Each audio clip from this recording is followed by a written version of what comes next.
Le choix de la tenue est volontairement provocateur. Ce samedi matin, les habitués du marché de Salanches ont pu croiser de curieux distributeurs de tracts en combinaison intégrale et en masque. Les affichettes distribuées sont à l'effigie de Fabienne Grébert, la candidate écologiste aux élections régionales en Auvergne-Rhône-Alpes. Et pour l'occasion, un invité de marque avait fait le déplacement. Éric Piolle, le maire de Grenoble, est venu en personne en Haute-Savoie, alors qu'on lui prête des ambitions plus nationales. Nous pouvons témoigner à Grenoble d'abord que l'écologie peut accéder au pouvoir. Nous étions les premiers en 2014, mais en 2020, on peut dire aussi que l'exercice du pouvoir finalement a suscité de l'enthousiasme de la part des habitantes et des habitants. J'étais en Normandie le week-end dernier, j'étais en Bretagne, dans le Grand Est, en Occitanie, bientôt là dans le centre Val-de-Loire le week-end prochain.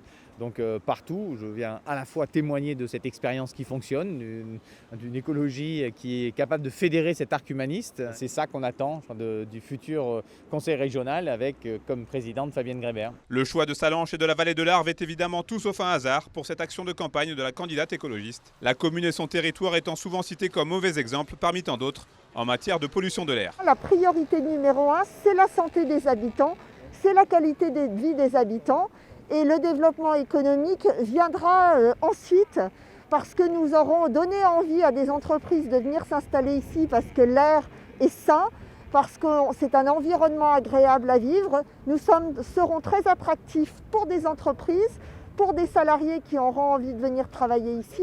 Et c'est comme ça qu'on fera du développement économique.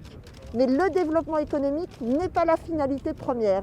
Et pour lutter contre cette pollution, le recours au transport ferroviaire, aux mobilités douces ou encore au fonds Herbois font partie des solutions apportées par la candidate, autant de problématiques que connaissent parfaitement les élus locaux. Il y a des sujets qui touchent le quotidien des gens et notamment la qualité de l'air. C'est pour ça qu'on a choisi aujourd'hui de faire le sujet sur cette thématique qui a été beaucoup mise en avant en 2017. Les gens se sont beaucoup mobilisés, mais depuis le Covid, c'est vrai que c'est passé un peu au second plan. D'ici au 13 juin, date théorique du premier tour des élections régionales, on peut légitimement penser que d'autres candidats feront le déplacement en vallée de l'Arve.